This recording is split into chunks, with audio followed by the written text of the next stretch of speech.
Good evening, I'm Adrienne Arsenault. And I'm Andrew Chang. Tonight, the COVID forecast for the winter. We're just really in the wrong place right now. Ontario alone could see 3,000 cases a day by January without taking Omicron into account. It's very concerning. And inside the secure lab trying to crack Omicron's code. The military's former head of HR now charged with sexual assault. The fact that we're in this situation right now is very significant. The most serious allegations against a senior member. Parental controls are coming to Instagram. I'll notice myself clicking onto it even more. It is kind of that instant gratification. But some call the safety measures disingenuous. And the Canadian-made vaccine showing real promise. We're excited about the results. And it's made from plants. This is The National. Just weeks away from Christmas, and COVID-19 is already casting a shadow over the holidays. The Omicron variant is spreading and adding to the risk and inconvenience of travel. But still, the real problem facing Canadians, the Delta variant that never really stopped surging, just moved to new hotspots. This is Canada's average daily new cases over the past 6 months. From the lulls in the early summer to a wave that appears to fall and now is rising again. Looking at the provincial breakdown, the earlier surge was driven by the West, specifically Alberta, BC, and Saskatchewan. But now, case rates in those provinces are lower and stable. The pandemic's center of gravity shifting to Quebec and Ontario, responsible for 70% of new cases today and projected to get worse. That's the prediction from Ontario's Science Advisory Table, especially after a period of loosening public health measures and with gatherings moving indoors for the winter.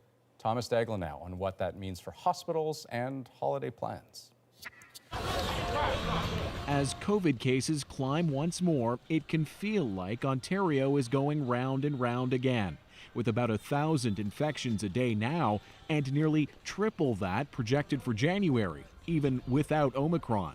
I feel like we've been here forever, and I felt like it was starting to get better. I'm disappointed in a lot of people not taking the vaccination, okay? I mean, they're affecting everybody else. The latest modeling from Ontario's Science Advisory Table says the province could approach 3,000 daily infections next month. Then again, more public health measures could lead to a much flatter curve. We would already be in the wrong place with Delta, because cases are going up in parts of the province, not everywhere.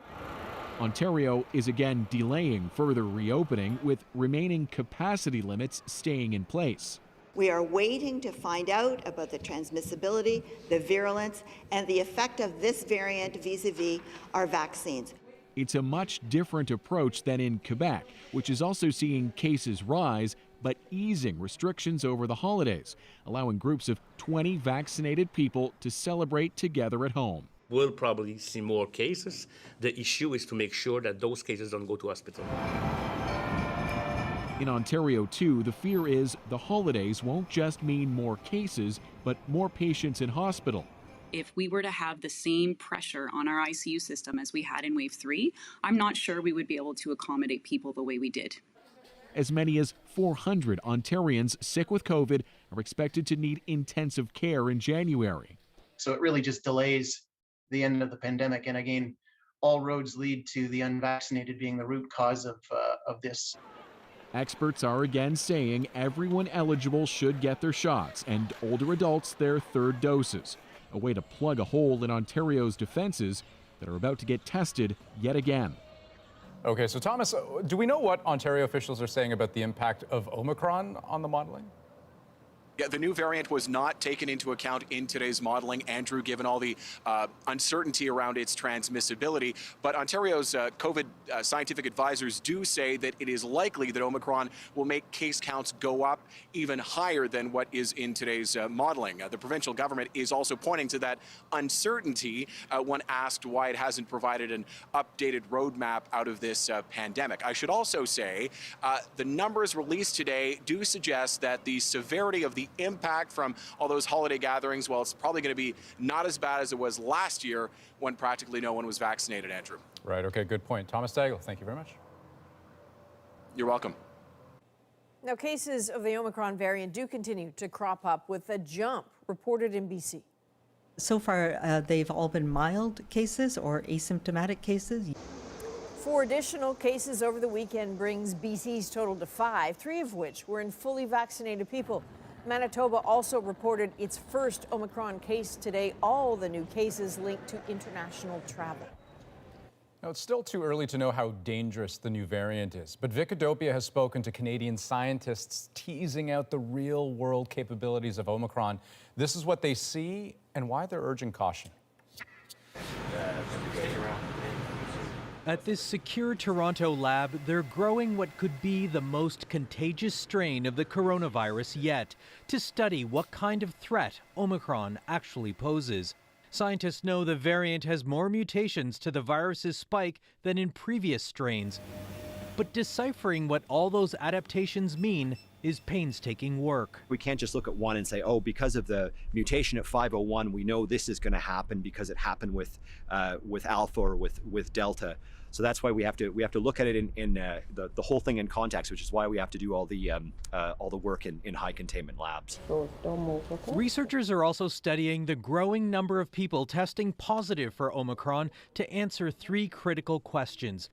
Whether it's more transmissible, does it lead to more severe illness, and is it more resistant to our immune responses, especially in vaccinated people? We need to see multiple cases. We need to review the charts. We need to compare it to patients who have the other variants to get sort of a bit of an idea. That obviously that takes time. According to the latest data from South Africa, hospitals reported they saw a rapidly growing number of mostly unvaccinated patients infected by Omicron, suggesting higher transmissibility, but their symptoms were milder compared to previous waves, news that has fueled both hope and skepticism. I take all that with a grain of salt because we've seen anecdotal stuff come out on previous variants, and it turns out not to be the case. And at the end of the day, most of the variants seem to present with a pretty similar clinical picture. But we'll see. For now, it's the Delta variant still driving the numbers. Since it took over this summer, more than 3,000 Canadians have died from COVID-19, overwhelmingly unvaccinated. Vice-Admiral, CBC News, Toronto. And south of the border, as the U.S. moves towards 50 million cases, there is growing concern with Omicron. But as Katie Simpson tells us, while all eyes are on the variant, it's Delta that continues to spread, and that is leading to a warning for Canadians. This is make or break time across the service industry. Holiday bookings are being finalized, but with COVID cases surging yet again, Steve Forbes wonders how many of those parties will actually happen in his restaurant. Offices are now tasked with the decision, do we do it, do we not do it? And I think it's like that whole angel devil, and I think most people want to do it. People want to go out, people want to travel. It's happening. The U.S. is averaging over 100,000 new cases per day, up 28% over the past 2 weeks. Right now, there are roughly 1,100 daily COVID deaths. If that pace continues, more than 800,000 Americans will have died from COVID before the new year. And while the Omicron variant has been confirmed in 19 states, 99% of all COVID cases in this country are the Delta strain. We have a major Delta surge, and if you are not vaccinated, Delta will find you, and you will get sick, and you may end up in the hospital, and you may end up dying.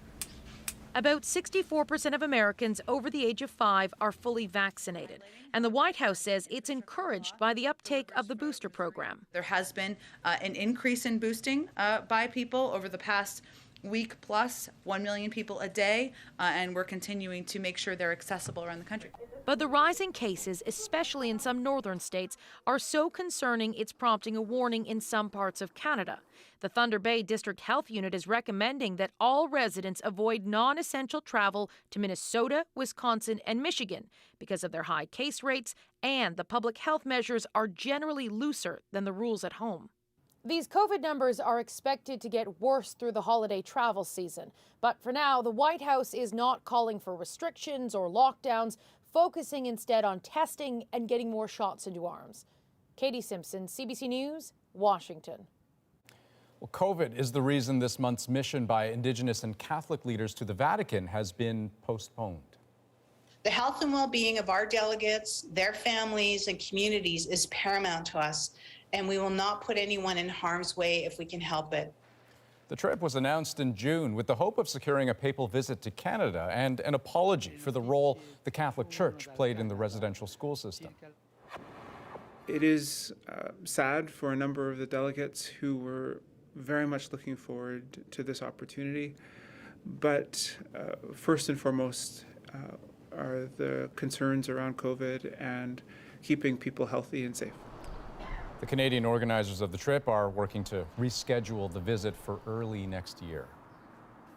Well, now to another shattering blow to the battered image of Canada's armed forces. A vice-admiral has been charged with sexual assault and committing indecent acts. So clearly that's a very high rank, and those are very serious charges. Not only that, Vice-Admiral Haydn Edmundson had been in charge of human resources up until this March. That is when CBC's Ashley Burke first shed light on the alleged incident, and Edmundson was put on paid leave. Tonight, Ashley begins with the woman whose account led to the charges. I know now, 30 years afterwards, that it never leaves you. This is how the allegations came to light. Stephanie Vio, a former military member, went public last March. She leveled the most serious allegations yet against a senior leader during the sexual misconduct crisis. I want justice for me, but I also want justice for others. Vio said she was a 19-year-old steward on board a Navy ship in 1991 when her supervisor, Haydn Edmundson, lieutenant commander at the time, started exposing his genitals to her. She yelled at him to stop, she said, but alleges when the ship docked at Pearl Harbor, Hawaii, the situation escalated. Vio said Edmundson raped her. I just froze. My body just froze. I didn't know what to do. I was terrified. The Canadian Forces National Investigation Service launched an investigation and now has charged Edmundson under the Criminal Code with sexual assault and indecent acts. In a statement, his lawyer said Vice-Admiral Edmundson continues to deny any suggestion of criminal misconduct and looks forward to the opportunity to restore his distinguished reputation for service to our country. Usually cases like this don't even make it to the charge. So the fact that we're in this situation right now is very significant. I do think it's the bravery of this victim in bringing forward, and I do think it's the media coverage as well that's highlighted this story and put pressure on the defense forces to address this issue. After the story aired, Edmundson was removed as commander in charge of all military personnel and human resources. I think justice coming to senior leaders actually is really empowering for victims, and especially for victims who've been reluctant to come forward in the past. So Ashley, can you back up a bit here and put this in some perspective for us? Well, Adrienne, just yesterday we reported that 2 other cases of alleged rape were dropped by the same military justice system that has laid charges in this case. Now, those other cases were dropped on the exact same day that the defense minister announced that sexual offenses would be transferred to civilian police to investigate and to civilian courts to prosecute. Edmundson's case is not part of that policy change. Still, it will now be heard in public court. His first appearance is scheduled for late January here in Ottawa. All right, Ashley Burke, thank you for your reporting on this. Thank you. Joe Biden had a rare virtual meeting with Russian President Vladimir Putin today, trying to head off any military action in Ukraine with warnings about what would happen if Moscow moves in. Brar Stewart explains. Hello. After the pleasantries and once the cameras cut away, the focus shifted to Ukraine and what would happen if Russia invaded. We still do not believe that President Putin has made a decision. What President Biden did today was lay out very clearly the consequences if he chooses to move. U.S. officials wouldn't get into specifics, but they, along with their European allies, have warned of more economic sanctions, which could include cutting Russia out of the SWIFT global banking system and shutting down its Nord Stream 2 pipeline with Germany. Russia denies planning an attack, saying all of its military exercises are routine. Putin says he wants a guarantee that Ukraine will not be allowed to join NATO, something the U.S. says it can't promise. This Russian political analyst doesn't think that war is Russia's endgame, saying it would be too costly and leave Russia too isolated. I think that if Putin really planned anything like that, we would be the last to know about it. It would be something similar to what happened in Crimea 7 years ago. Since then, there's been plenty of talk about a possible invasion in the eastern Ukrainian port city of Mariupol. That's why these women enjoying a glass of cognac are hopeful that the threat subsides. There won't be any kind of attack, this woman says. Russia doesn't need this, and Ukraine even more so. But others say there can be no common ground. This is our territory that Russia is encroaching on, this man said. This is wrong, wrong. The U.S. has committed to send new military equipment to Ukraine and says if there is an invasion, it will bolster NATO's eastern flank. But there's been no talk of sending any troops to Ukraine. Briar Stewart, CBC News, Moscow. In France, an arrest has reportedly been made in the murder of Jamal Khashoggi. He was the critic of the Saudi regime who was murdered in the Saudi consulate in Istanbul. Many believe at the direction of the Saudi government. Here's Susan Ormiston. The last time Jamal Khashoggi was seen alive entering the Saudi consulate in Turkey. Murdered inside, his dismembered body was never found. Supporters grieved the journalist's grisly death. His employer, the Washington Post, demanded answers. And the UN and U.S. intelligence pointed fingers at the Saudi regime. At a Paris airport Tuesday, a 33-year-old man believed to be Khaled Aid al-Taibi, suspected by Turkey, was taken into custody. Khashoggi's former fiancée welcomed the arrest. France should try him or extradite him to a country able and willingly to genuinely investigate and prosecute him, she said. Khashoggi was a journalist, believed to have been murdered for what he wrote about the Saudi government. Saudi Arabia called it a rogue event by agents, eventually convicting 8 people unnamed, closing the door on his death. It is not, as they try to pretend, a rogue operation or a mistake. It's a state killing. But a UN report said the Saudi trials were the antithesis of justice, and former UN investigator Agnes Kalamar said the arrested man is one of the group responsible for receiving Khashoggi's body parts and hiding his body, that it could be a breakthrough in the, quote, quest for justice. His arrest comes just days after French President Macron visited with Prince Mohammed bin Salman and could reignite tense diplomatic ties. The Saudi man is in custody in Paris. French police say more investigation is needed to confirm he is the man named as a suspect. Saudi Arabia says the man in custody is a case of mistaken identity and has nothing to do with the Khashoggi killing. It's demanding France release him. Turkey wants the suspect extradited to Istanbul to pursue a criminal case against him. Susan Ormiston, CBC News, Washington. Well, the Liberal government tabled legislation for the second time this year to get rid of mandatory penalties for a number of tobacco, firearms, and drug offenses. Their time has come and frankly gone. It's time to move past them and go back to more proactive forms of sentencing. The minister says that applies to low-risk, first-time or non-violent offenders.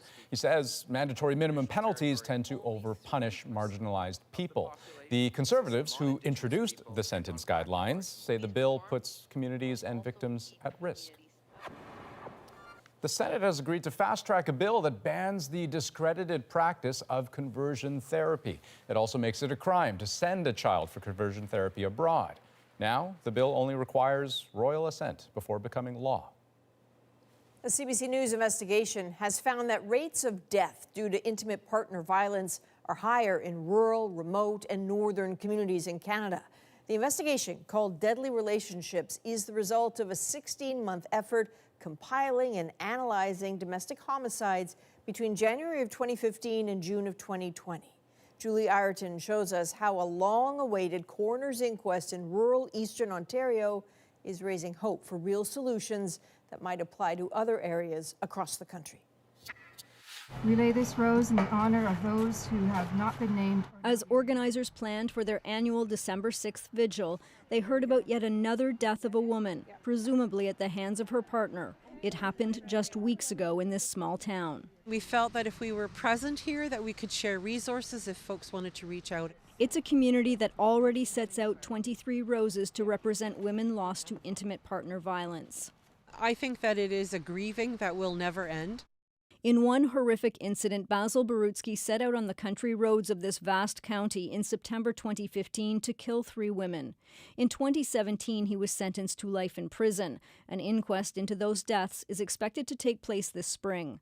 The local women's center has hired a lawyer to engage the community in the process, then pass on the findings at the inquest. For me, the hope that inquest carries with it, that we will be able to make some systemic changes that really, really speak to the realities in rural communities. Thank you so much for coming tonight. Joanne Brooks says the issues that put women at risk haven't changed. We're larger than the province of Prince Edward Island, and we have no public transportation.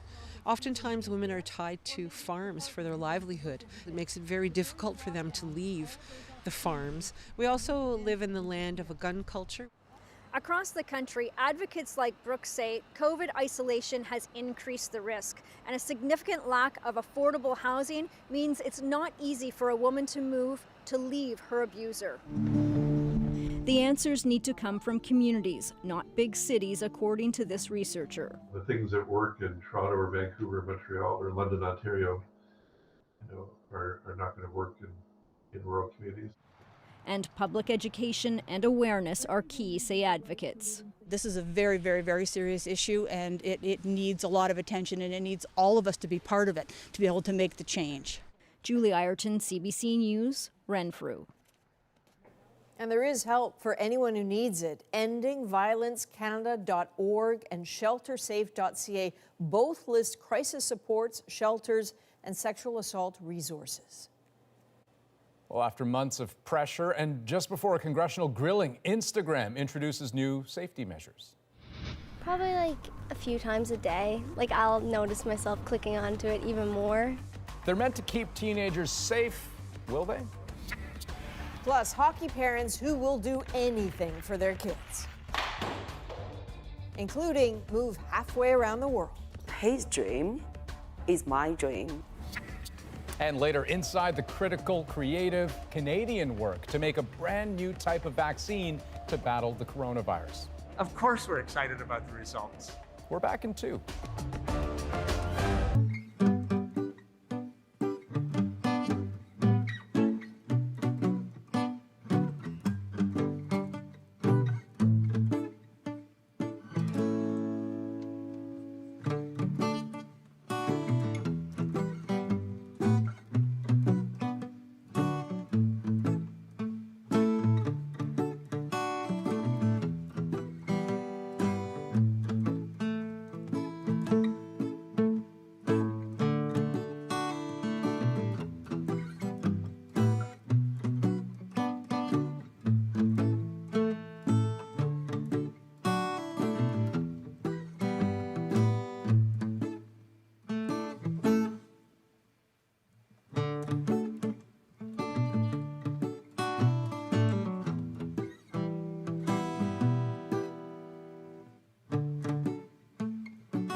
Nick Cannon announced the passing of his 5-month-old son today on his talk show as he described their final moments together.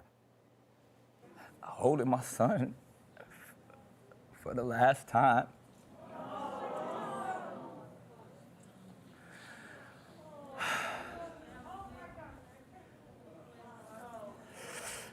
But it was a beautiful setting. Cannon broke down telling the story of his final trip to the beach over the weekend with his son, Zen. He's said to have passed from a malignant brain tumor. Social media giant Instagram played defense today, just as it faces new scrutiny of its potential harm to young users. And as Julia Wong shows us, the app has just announced new features to help teens stop overusing it. Brianna Roberts spends a lot of time scrolling on her phone, often on Instagram. Probably like a few times a day. Like I'll notice myself clicking onto it even more. It is kind of that instant gratification, you know, checking it, especially when you post. For months, there have been calls for the app to keep young people safer. On Tuesday, Instagram responded. And it's not only important to me that people feel safe on our platform, but that they feel good about the time that they spend on Instagram. The app will stop people from tagging teens they don't follow. It will nudge teens to view other content if they're scrolling for too long on one topic, and it will remind teens to take a break. The moves are meant to ease parental fears, sparked after former Facebook employee Frances Haugen testified the company, which owns Instagram, puts profits before people. She said internal research suggests the apps contribute to mental health and body image issues. It's just like cigarettes. Teenagers don't have good self-regulation. They say explicitly, I feel bad when I use Instagram, and yet I can't stop. The timing of this announcement, just one day before Instagram head Adam Mosseri will be grilled before a U.S. Senate subcommittee. One expert argues the measures are only meant to repair credibility and reputation and calls them disingenuous. I don't feel that these changes are particularly novel. Nor do I think that they have a tremendous impact on the behaviors that young people will exhibit with this technology. Most of them are opt-in technologies or opt-in aspects of the platform. Here's what teens say about teens. It's like they're gonna do it if they want to do it. Like they're not gonna really listen to a little notification that comes up and tells you to like get off. And perhaps as soon as Wednesday, we'll see what legislators make of the changes. Julia Wong, CBC News, Edmonton. When we come back, behind the work to create a plant-based vaccine to fight the coronavirus. And it's all happening in Canada. Manufacturing facilities have left, research facilities have left. We're reversing the trend. We'll take a closer look at what it could mean for science worldwide. Plus, we're actually liberating from this notion that people who need care have to give up a home. We visit a long-term care home that's doing things very differently.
Welcome back. The pandemic gave Canada's biopharmaceutical industry a big kickstart, fueling the hunt for a homegrown vaccine. Today, big news from a Quebec City company that the phase 3 trials of its COVID vaccine show it to be highly effective. And as Christine Birak explains, not only could it soon get approval from Health Canada, this vaccine is also a global first. You're looking at seeds, the building blocks of what could soon be Canada's first homegrown COVID vaccine. If all goes to plan, it'll also be the world's first plant-based shot. Doses sucked from leaves could start rolling out within months, boosting the global supply of COVID-19 vaccines while injecting new life back into Canada's biopharmaceutical industry. Of course we're excited about the result.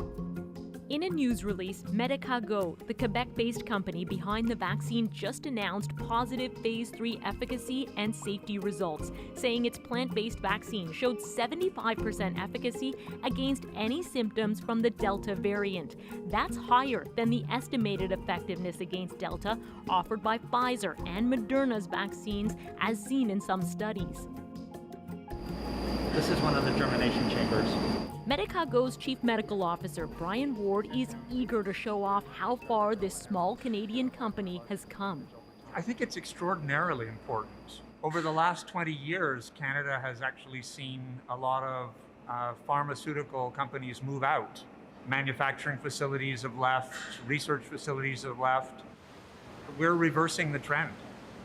From insulin to polio and the development of an Ebola vaccine, Canadian scientists have long been stepping up. The leadership matters a hell of a lot. Mario Posamay is a forensic investigator who served as a senior advisor for the SARS Commission. He insists public health leaders ignored lessons from past crises, and this pandemic revealed decades of neglect. I think we really need to look at vaccines and vaccine production as a strategic issue. We can't next time be cap in hand waiting for a foreign manufacturer to produce it for us. The federal government is now racing to rebuild Canada's biopharmaceutical sector, including construction of a vaccine manufacturing plant in Montreal. Lakshmi Krishnan is the Director General of the National Research Council. We hope that in due time, all of that will align and we will be able to produce vaccines in Canada. They're transferred here because they have more space. Isabelle Caron is Medicago's Director of Manufacturing. She says with funding from the federal government, they've been able to scale up production. Unlike mRNA vaccines that offer our body a set of genetic instructions to make the spike protein, Medicago's vaccine offers those instructions to plants. Plant cells then grow virus-like particles covered in spike proteins but don't contain the virus itself. When injected into the body, they show our immune system what to stick to and block out. Of course, it's a lot of work to get ready to manufacture a vaccine, but it's an exciting journey. The plant-based vaccine developed in this lab is truly novel. Other labs across the country are now busy too. In Ontario, they're working on a vaccine that can be inhaled. And in British Columbia, a company is now in human trials with an oral vaccine pill. So this will be an optimization batch run. It's early days, but this oral vaccine research is also being sped up by federal funding. Alexander Graves is the CEO of Simvivo. He says a pill that delivers genetic material from the virus to our body would have countless advantages. So the way that we can envision this is that you could actually ship a vaccine directly to somebody's home for self-administration, as opposed to having to go and book a vaccine appointment at a clinic. Medicago is now getting ready to submit its data to Health Canada for final regulatory approval, hopefully building Canada's response to this pandemic while revitalizing the biopharmaceutical industry for the next one. Okay, so Christine, the technology for plant-based vaccines, super interesting, but why is it useful? What's the advantage here? Well, once this technology is established, there's incredible potential. The big difference is that many vaccines require these giant stainless steel bioreactors, and inside the temperature is carefully controlled to grow the key ingredients for their vaccines. And there's always this fear that another virus could get in and contaminate everything. In plant-based vaccines, there are no bioreactors. The greenhouses are what's growing the plants, which are growing the virus-like particles inside their own cells. So if this technology becomes established, this could be a really safe, stable supply of vaccines. And down the road, it would get much cheaper to produce. Okay, Christine Birak in Toronto, thank you. You're welcome. So interesting. After the devastating effect COVID had on those in long-term care in this country, we are looking elsewhere for solutions. It's not institutional. So we will take you to a nursing home in Ohio that could be a model for a better way.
Welcome back.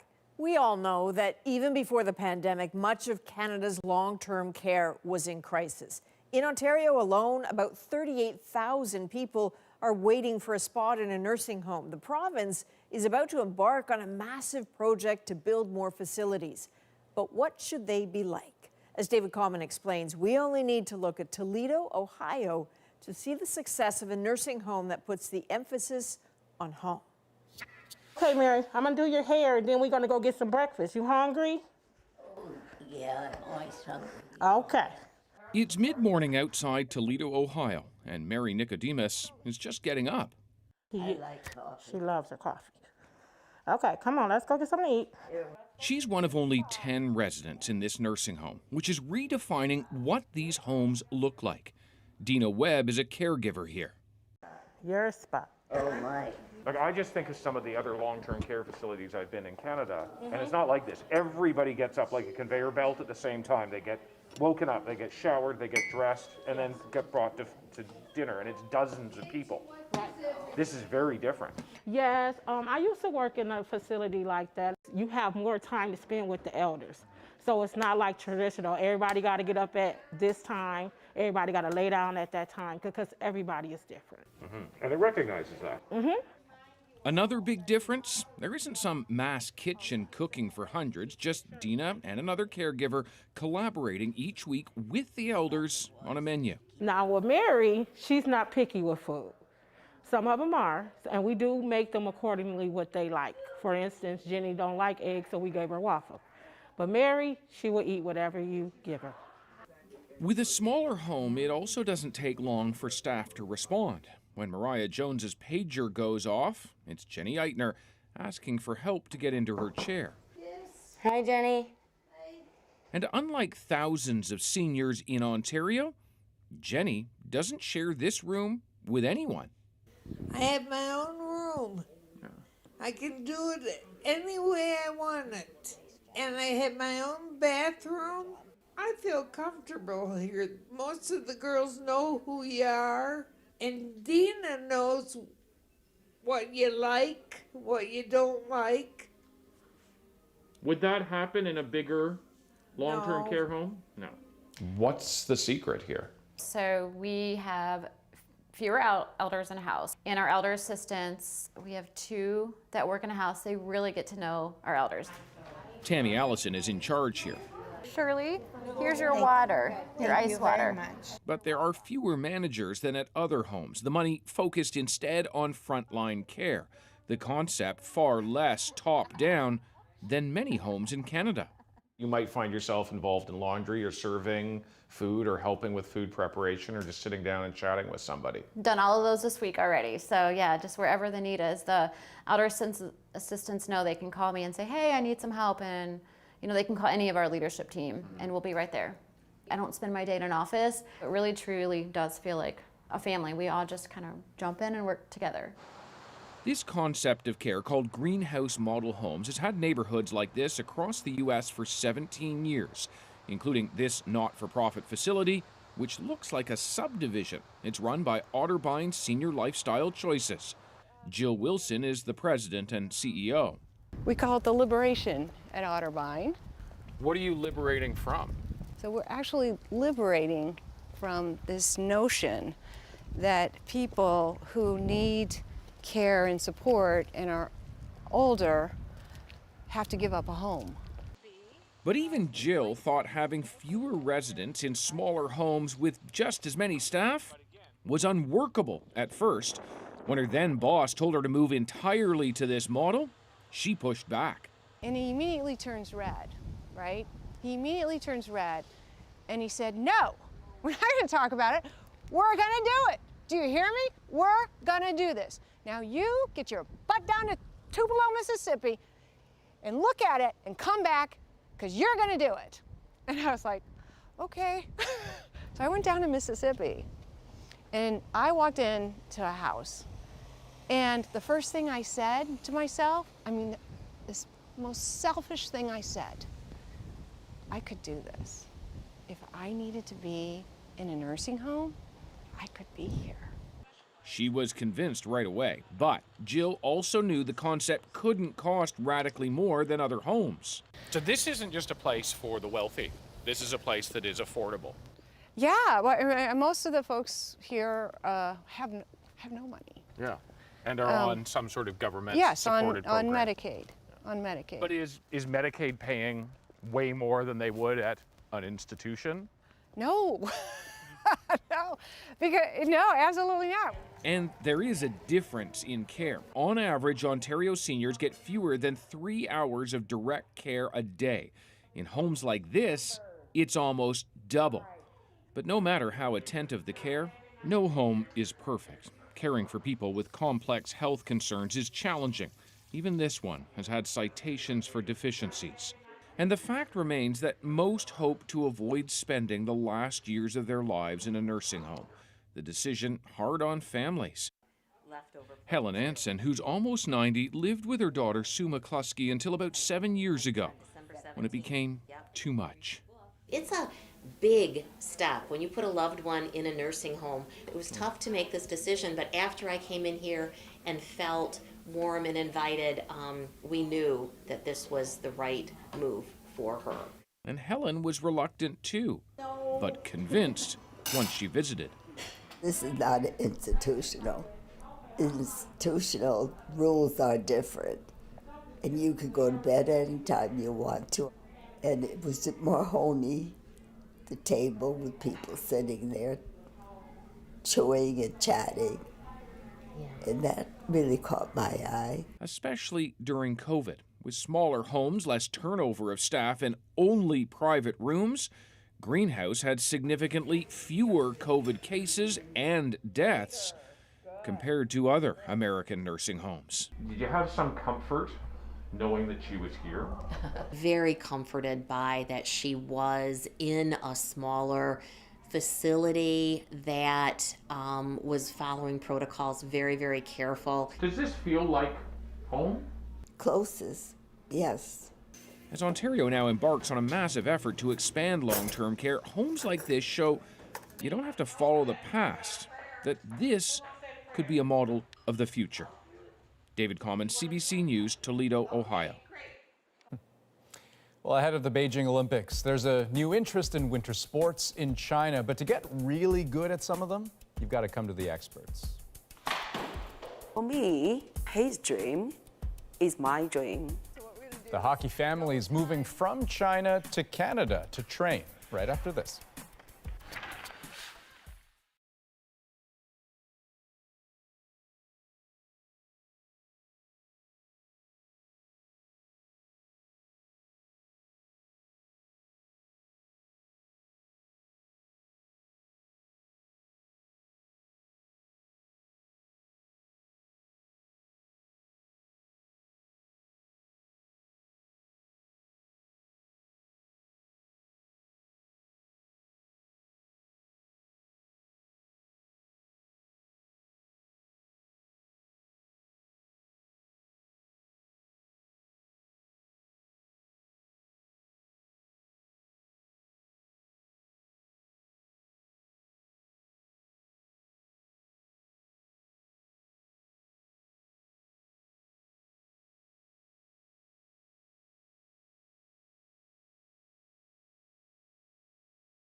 China's hockey team will be allowed to compete in the Olympics. The decision today from the International Ice Hockey Federation comes after months of concerns that the team didn't meet Olympic standards. China will be competing in the same group as several gold medal winners, including Canada and the United States. Now, with the games fast approaching, China has invested a lot of resources hoping to avoid complete embarrassment on home ice. The country doesn't have a hockey program of its own, but as Sasha Petrusik explains, with its eyes on the future, Beijing is working to develop some of its biggest hockey talents here in Canada. The sound of skates, the sharpening of skills on a Toronto rink. The scene is Canadian, the players here all young Chinese. Along with their families, they're teens who've moved halfway around the globe with the express goal of mastering hockey. Jason Zhou touched down and laced up in Canada at the age of 9. He's on a AAA team with dreams of becoming the first Chinese national to play for an NHL team.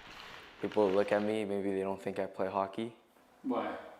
Because some of them don't even know that in China we're starting to love hockey. His days are full of hockey training, the house where he moved with his mother, full of gym equipment. Even a basement room resembling a corner of the rink to practice shots. For me, yeah, I think his dream is my dream. So I like to come here together with him. Hockey's just never been a big Chinese priority, despite the chance to shine on home ice at the Beijing Winter Games. Now, normally that's the key in China, where the Olympics are never just about sport, but about a political pursuit to go for national glory. They'll likely fall short at the upcoming Games, where China's hope is a squad patched together with Chinese and foreigners who play on this team based in Moscow. Mark Simon's in Canada after more than a decade coaching in China.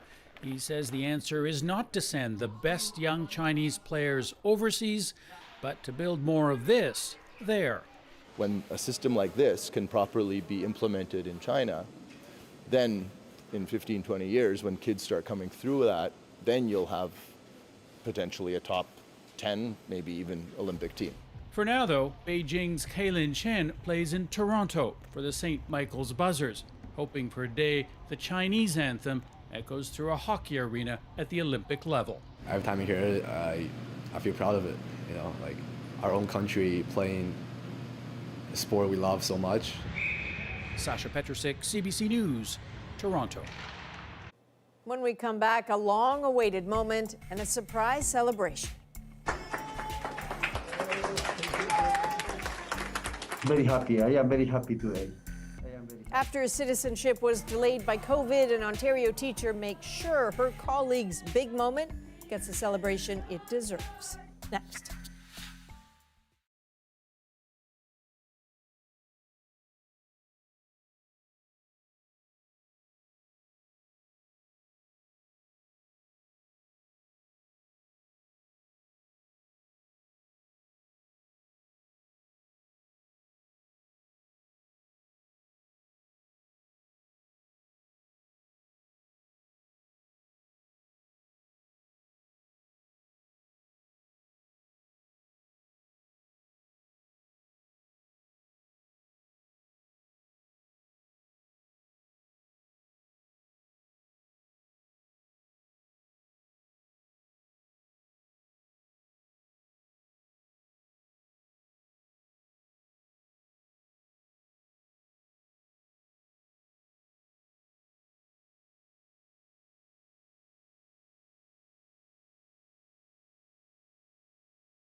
After years of waiting, Julio Parra is officially a Canadian citizen. He's a caretaker at an Ontario elementary school, and today he got a big surprise.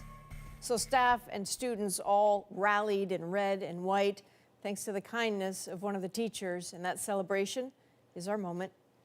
Congratulations! Yes, it was a big surprise today.